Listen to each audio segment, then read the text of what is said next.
ہمارے نبی نے نا اس دنیا کی بے وقتی کو خوب واضح کیا ہے۔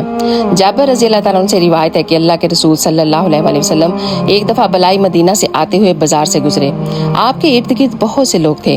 آپ کا گزر بکری کے ایک مردار بچے کے پاس سے ہوا۔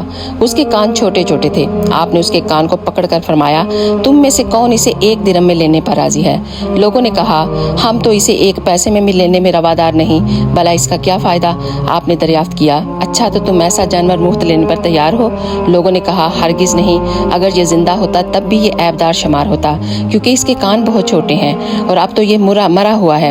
آپ نے ارشاد فرمایا، اللہ کی قسم، اللہ تعالیٰ کے نزدیک دنیا اس مردار سے بھی کم حیثیت رکھتی ہے۔ مزید آپ نے فرمایا، دنیا مومن کے لیے قید خانہ اور کافر کے لیے جنت ہے۔ آپ نے ارشاد فرمایا، دنیا اللہ تعالیٰ کے ہاں مچھر کے پر کے برابر بھی حیثیت رکھتی تو وہ کسی کافر کو دنیا میں پانی کا ایک گھونٹ بھی پینے کو نہ دیتا۔